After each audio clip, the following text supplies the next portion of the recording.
بسم اللہ الرحمن الرحیم۔ شروع اللہ کے نام سے جو بڑا مہربان اور نہایت رحم والا ہے۔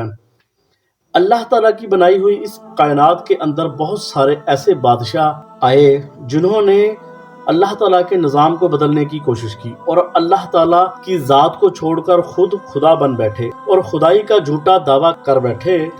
ان بادشاہوں میں سے ایک بادشاہ ایسا بھی تھا جس کو اللہ تعالیٰ نے پورے روح زمین کی بادشاہت عطا فرمائی تھی۔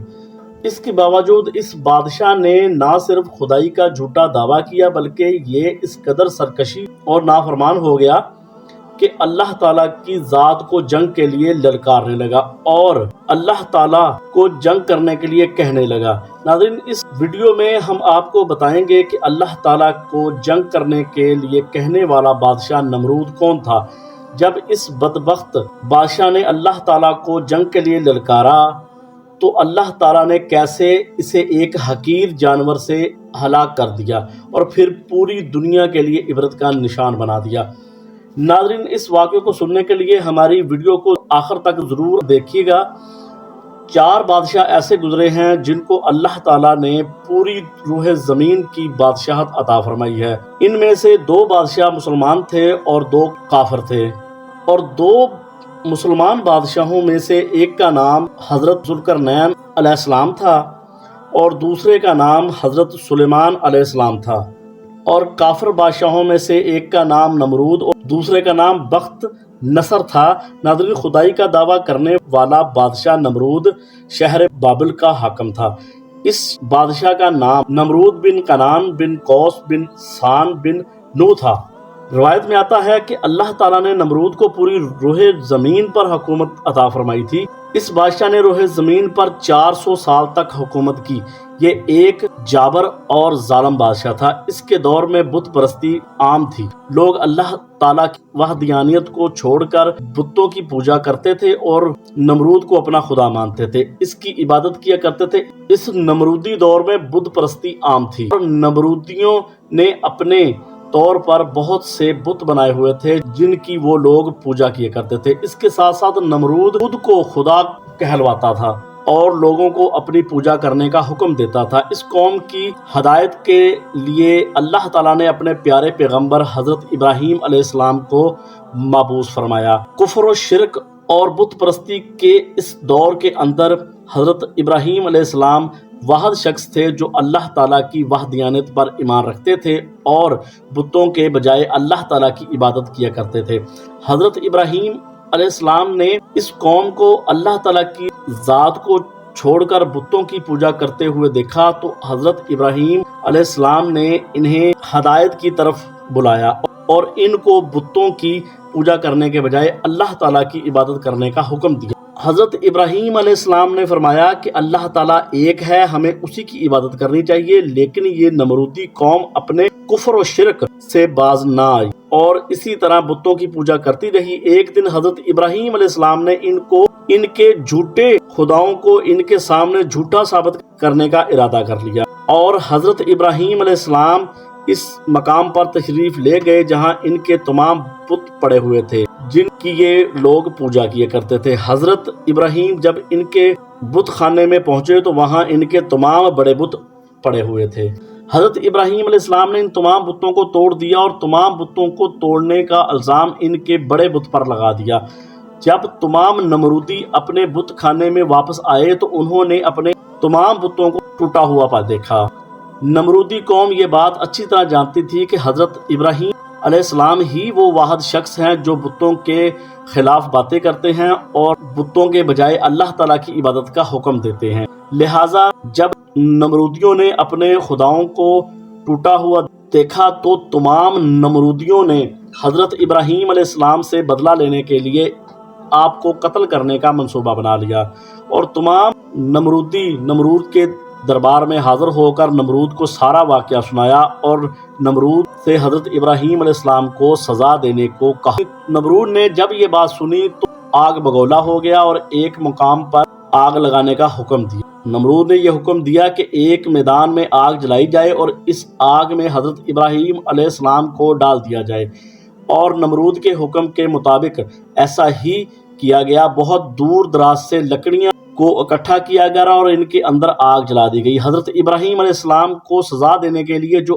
آگ جلائی جا رہی تھی اس کے شعلے آسمانوں تک تھے، اور پھر حضرت ابراہیم علیہ السلام کو اس آگ میں ڈال دیا گیا۔ جب آپ کو آگ میں ڈالا گیا تو اللہ تعالیٰ نے آگ کو حکم دیا کہ اے آگ تو میرے نبی حضرت ابراہیم علیہ السلام پر ٹھنڈی اور سلامتی والی ہو جا۔ اللہ تعالیٰ کے حکم سے آگ ٹھنڈی اور سلامتی والی ہو گئی۔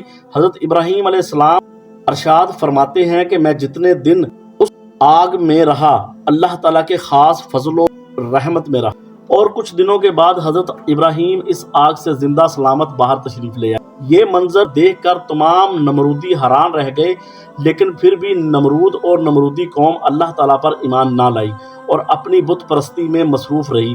لیکن حضرت ابراہیم علیہ السلام اپنی کوششوں سے پیچھے نہ ہٹے اور اپنی قوم کو حق کی دعوت دیتے رہے۔ حضرت ابراہیم علیہ السلام نے نمرود کو بہت سمجھایا، ایک اللہ پر ایمان لیا۔ اس کے بعد نمرود حضرت ابراہیم سے مناظرہ کرنے لگا اور اپنی خدائی کا دعویٰ کرنے لگا، اور حضرت ابراہیم سے پوچھنے لگا کہ تیرا خدا کون ہے؟ اور پھر حضرت ابراہیم علیہ السلام نے فرمایا کہ میرا رب وہ ہے جو زندگی اور موت دیتا ہے۔ حضرت ابراہیم کی بات سن کر مسکرا کر کہنے لگا یہ تو میں بھی کر سکتا ہوں۔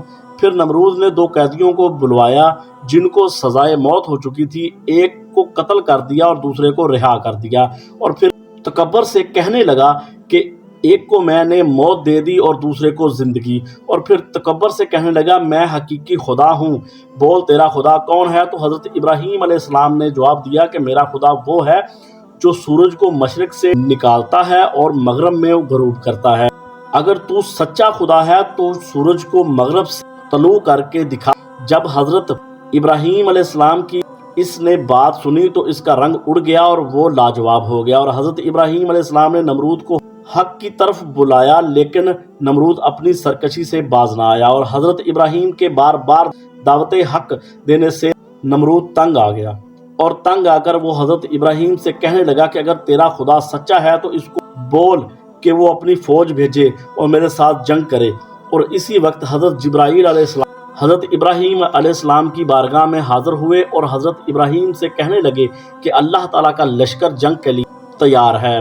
جبرائیل علیہ السلام بات سن کر حضرت ابراہیم نمرود سے کہنے لگے اللہ کا لشکر تیار ہے، اور نمرود کہنے لگا مجھے 3 دن کی مہلت دی جائے تاکہ میں جنگ کی تیاری کر سکوں، اور نمرود کو 3 دن کی مہلت دے دی گئی۔ چنانچہ نمرود کی حکومت پوری دنیا پر، اس نے ان 3 دنوں میں پوری دنیا سے جنگجو لوگوں کو اکٹھا کیا، اور اس نے جب تیاری کر لی تو حضرت ابراہیم علیہ السلام کو تکبر کے ساتھ للکار کر کہنے لگے یہ میری فوج تیار ہے، اپنے رب سے کہو کہ اپنی فوج کو بھیجے اور ہمارے ساتھ جنگ کرے۔ نمرود کی یہ بات سن کر حضرت ابراہیم علیہ السلام نے اللہ تعالیٰ کی بارگاہ میں دعا کی تو اللہ تعالیٰ نے ایک مچھر کے لشکر کو بھیجا، تو مچھر اس قدر تعداد میں تھے کہ وہ مچھر پورے آسمان پر پھیل گئے، اور اللہ تعالیٰ نے ان مچھروں کو نمرودی فوج پر مسلط کر دیا، اور دیکھتے ہی دیکھتے یہ نمرودی فوج کا گوشت کھا گئے اور ان کا خون پی گئے۔ یہ دردناک منظر دیکھ کر نمرود اپنے محل کی طرف دوڑا اور اپنی بیوی کے کمرے کے اندر چھپ گیا، اور پھر اللہ تعالیٰ کے حکم سے ایک لنگڑا مچھر نمرود کے گھر میں داخل ہوا، تو نمرود نے اپنی بیوی سے کہا کہ یہ وہ مخلوق ہے جس نے ہماری فوج کو ہلاک کر دیا، اور پھر اللہ تعالیٰ کے حکم سے وہ مچھر نمرود کی ناک میں داخل ہو گیا، اور وہ لنگڑا مچھر نمرود کے دماغ کو چاٹنے لگا۔ جب مچھر نمرود کے دماغ کو چاٹتا تو اسے اس قدر تکلیف ہوتی کہ یہ اپنے سر کو دیواروں میں مارتا، اور وہ مچھر نمرود کے سر کے اندر کئی دنوں تک رہا، اور نمرود نے یہ حکم جاری کر دیا کہ جو بھی محل میں داخل ہو وہ نمرود کے سر پر جوتے مارے، اور جوتے کھانے کے بعد کچھ دیر تک نمرود کو سکون ملتا اور پھر درد دوبارہ شروع ہو جاتا۔ اس طرح اللہ تعالیٰ نے نمرود کو ایک حقیر اور لنگڑے مچھر کے ذریعے سزا دی۔ نمرود اپنے سر کو سلاخوں کے ساتھ پیٹتا رہتا یہاں تک کہ اللہ تعالیٰ نے اس کو دردناک موت دے دی، اور یہ اپنے سر کو دیواروں پر مارتا مارتا ہلاک ہو گیا۔ وہ نمرود جو پوری دنیا پر حکومت کرنے والا بادشاہ تھا، اور وہ نمرود جو اللہ تعالیٰ کو جنگ کے لیے للکار رہا تھا، اس نمرود کو اللہ تعالیٰ نے ایک حقیر اور لنگڑے مچھر کے ہاتھوں ہلاک کروا دیا اور پوری دنیا کے لیے عبرت کا نشان بنا کر رکھ دیا۔ بے شک میرا اللہ ہر چیز پر قادر ہے۔ ویڈیو اچھی لگی ہو تو لائک کریں، سبسکرائب کریں اور دعاؤں میں یاد رکھیں۔ السلام علیکم۔